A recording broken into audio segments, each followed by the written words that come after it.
Hey,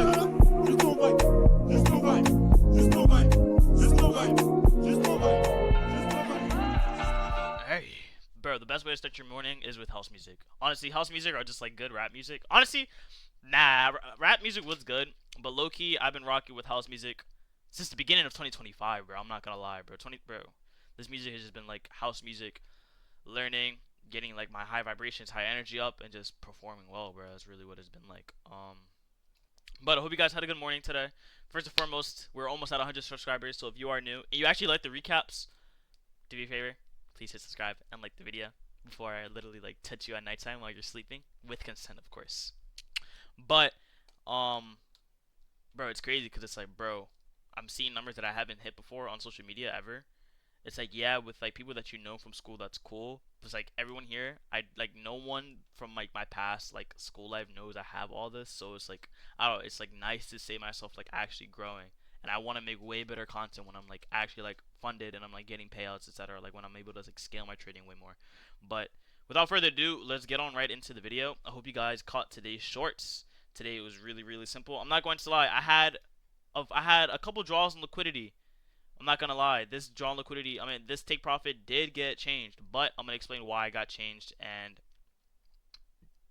how it got changed for the better. So, first and foremost, coming into today, what did we do? I'm not going to lie. I have been using daily profiles and internal x/external liquidity to see what are we doing within just a day. And I'm not going to lie, it has been paying off a lot more better than me just using internal to external. Because at the end of the day, daily profiles are just a confluence. If you're able to use that confluence and look at what the market just did, and you're able to put those two pieces, puzzle pieces together, you're going to be so much better in your trading. It's actually ridiculous. But coming into today, I saw that London had manipulated Asia session highs, and we sort of just consolidated. So what I honestly wanted to see was a manipulation and a reversal. So I was obviously looking for shorts. Another reason why I was looking for shorts is because we had no draws in liquidity to the upside. And before anything, if you look at ES, they were not even correlated. Nasdaq took out previous day highs from yesterday. ES did not. So I'm like, okay, bro. I want shorts because if we're at all-time highs, they have to be correlated, right? If we're gonna trade above all-time highs, they have to be correlated. If I want shorts or anything else, it's okay for them to be uncorrelated. That just means, okay, there's gonna be an SMT that plays in the part, and you feel me? I'm gonna get my shorts in because all I wanted today was shorts. And I'm not going to lie, the draws and liquidity for today were just juicy. Obviously, I'm funded. I made what? I think I made like 1K or 1.1K today. I'm not going to lie. I had extendo clips. Obviously, the consistency rule. I think they still have consistency with my funded futures. I didn't even look at the new thing, to be honest. But obviously, you can't go above a 1.5. And honestly, we had a lot of draws and liquidity to the downside. We have this hourly gap. We also had this hourly gap, which is correspondent with a 4-hour gap. On top of that, we had Asia session lows. We took out London session lows. We had Asia session lows, and we also had midnight open. Midnight open is a good draw on liquidity for me because midnight open was an order block. But obviously, I didn't target. Well, I originally had targeted Asia session lows, but however, I moved my take profit to 10 a.m. low because as soon as the 9 a.m. and 10 a.m. candle, as soon as the 8 a.m. and 9 a.m. candle close, boom, that creates a 10 a.m. high / low to target. So it's a new draw on liquidity. So that's why I ended up moving my stops to, and that's why, as you can see, we ended up taking that out. Bim bang, sniper gang, and let's talk about how I came for my entry and all of that. First and foremost, we had London session highs on the 5-minute. We had London session highs right here. We had London session highs. One thing I forgot to mark out was the 5-minute SMT that excuse me. Ooh, my lord. Excuse me. One thing I forgot to mark out was the 5-minute SMT, but however, as you guys can see, there was definitely an SMT there. One also thing to mention, key notice.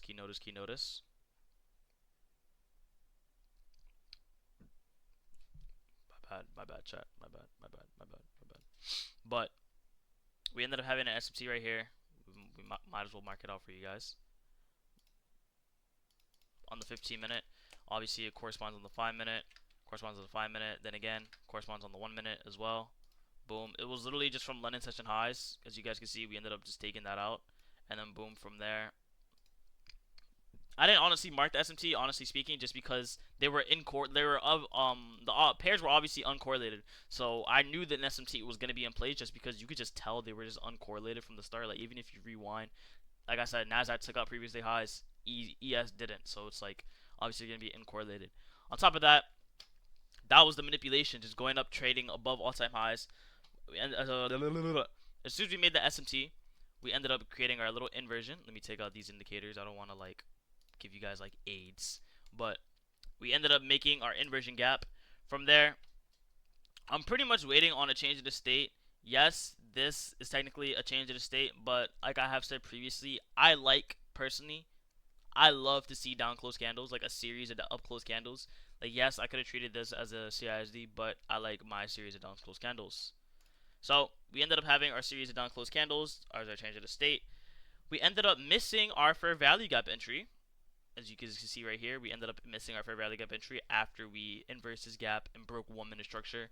However, during breaking 1 minute structure, we were retracing into the 5 minutes, so I did want to see us to disrespect this 5 minute PD rate as a whole in order for me to just be like, you know what, we're going to keep on going shorter. At the end of the day, I did want shorts because I was not comfortable with taking longs. If I took longs, I probably would have lost. And I'm not going to lie, it would have been a dumb trade. So I told myself, I want shorts, I'm not trading today. Like, yes, you have to be adaptable.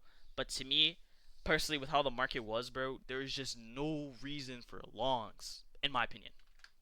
So, that being said, we ended up making our change of state direction. Like I said, I want a series of down close candles. We ended up missing our first entry, which was the fair value gap. As you guys know, I like a change of the state, inverse fair value gap, SMT, then a gap. We missed that. Next thing we had was equilibrium. Not equilibrium. Next thing that we had was what do we call it? Breaker block. My bad. We ended up creating a breaker block after closing above this. We ended up retracing, and then boom, that is when I entered. Semi-limit order on the breaker block, and then from there, stops was above this swing high on this gap because I was like, okay, now we're protected by 2 PD rays. Yes, I don't enter on a breaker always, but this was only just, a miss thing because I wanted shorts and I missed my original entry. And breaker blocks are obviously part of my strategy, but I just don't use them as entries because I'm already in the fair value gap and other people are getting in during the breaker block. So I entered on the breaker, and then we also had like our technical change of state, but I entered on the retrace to the breaker, and then boom, from there, as you guys can see, my entry. Wait, is it marked out correctly? My entry was 618.25, and then yeah, 618. Hold on. Okay, yeah, there you go. So you guys see my entry was literally right in the middle, like boom, in the 50% mark. So it was like a perfect entry. Stops above the swing high of this gap, and then literally take profit 1 was genuinely 8 session lows. But again, look at the RR on this. But to be honest, this is literally part. My strategy has basically been 2 to 3 R, but if I'm targeting hourly draws liquidity, it's gonna be a little bit higher, but it obviously it has a good consistency rate. I'm pretty sure it's like last time I back tested it, it was like 75%. But in the day, it could always improve with me just being more discretional. But point is, we ended up moving my take profit to 10 a.m. low while price was displacing. As soon as we took out this internal low, I ended up going break even. We were already like way displaced, so I just ended up going break even because obviously I don't want to have risk on the table anymore if we are displaced and we are closer to my drawn liquidity. From there, on the 5 minute, as you can see, price ended up just chopping a little bit because of news. We ended up having JOLTS jobs opening today, and as you can see, this news, what in the world? As you can see, this news ended up coming bearish. My bad, not bearish, bullish. My bad. Anything less than the actual forecasts is bad for currency, which means it's good for the indexes. So as you can see, 10 a.m. news came out. I was bullish. I honestly expected news to do something a lot better than what it did, but to be honest, I'm glad because I trailed my stops to above this gap because, like I said, after we displaced it, we have a gap. I want to trail my stops to the gap, and well, I want price to respect the first gap or the second gap, and then after it respects it, I move my stops to above it. That's what we did, and I moved my stops above it. And then after we just kept displacing and we ended up inversing this gap, I ended up trailing my stops to above these swing highs right here. One thing to also mention one thing to also mention is that where is it? Where is it? Where is it? Where is it? Where is it? Where is it? Where are you? Where are you? Oh yeah, yeah. While we were rejecting, not we were rejecting. While we inversed this gap, this 1 minute gap right here. While we inversed this gap and we just kept on displacing below, ES was struggling to inverse this 1 minute gap. As soon as we inversed this 1 minute gap, just by a little bit, I was confident we were gonna take 10 a.m. low. And as soon as we did that, just by a little bit, we ended up taking 10 a.m. low. I thought we created an internal SMC just for a little bit, and I was thinking, okay, are we really gonna reverse from this? But my stops was already above this high. But after we displaced and inversed this, my stops were above here. And after we came and respected this for Valley gap, my stop limit, not my stop limit, my stop loss was literally right here, and I just kept dragging it to protected areas because I was like, bro, I want to secure the most amount of profit as I can. One and two, there's just no way we don't take 10 a.m. low, right? Like I felt myself getting a little bit like impatient and uneasy, but I just told myself like, bro, calm down. It's part of the game. Like I knew my bias was right. I knew my trade was correct. It's really just a matter of just sitting there and literally just looking at this shit either going your way or not going your way. Like look how disgusting price action looks now after we swept 10 a.m. low. So obviously that was a drawn liquidity for the day because after we swept it, price is just consolidating. We're not going towards the other session lows. Um, but I mean, yeah, if I had kept my original take profit to literally this Asian low, I would have been stopped out in profit by now because like I said, my stop loss was right here. But like I said, I wanted to secure the most amount of profit possible. And as soon as 10 a.m., as soon as I saw that we had a 10 a.m. low, bro, instant draw on liquidity. I just moved my stop loss. I just moved my take profit by a little bit, and then that was pretty much it.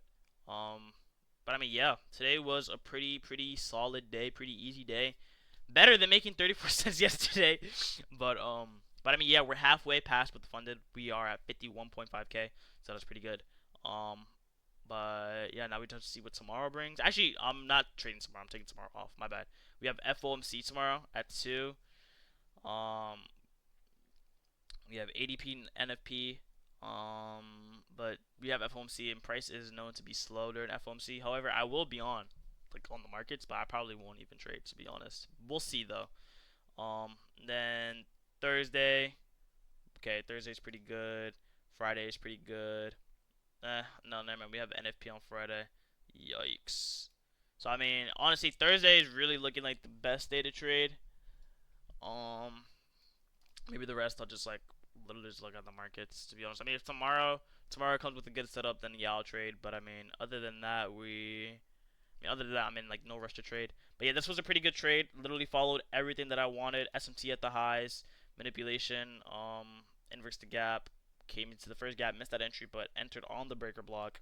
Targeted original Asia lows. I mean, like I said, I still want price to literally fill these unfilled hourlies and then take out these draws and liquidity and then come into this 4 hour.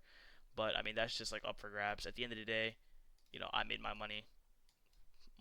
I'm not funded, but I made my bread, so it's I'm not tripping. But I mean, yeah, as you guys can see, price is just being so AIDS right now, and just so gay. Not that gay is a bad thing, but you feel me? I think it's time we end the video. But I hope you guys had a good day. I hope you guys had a good morning. I'll see you guys tomorrow. I'm gonna make a couple TikToks right now. I love you guys so much. Peace out, ladies and gentlemen.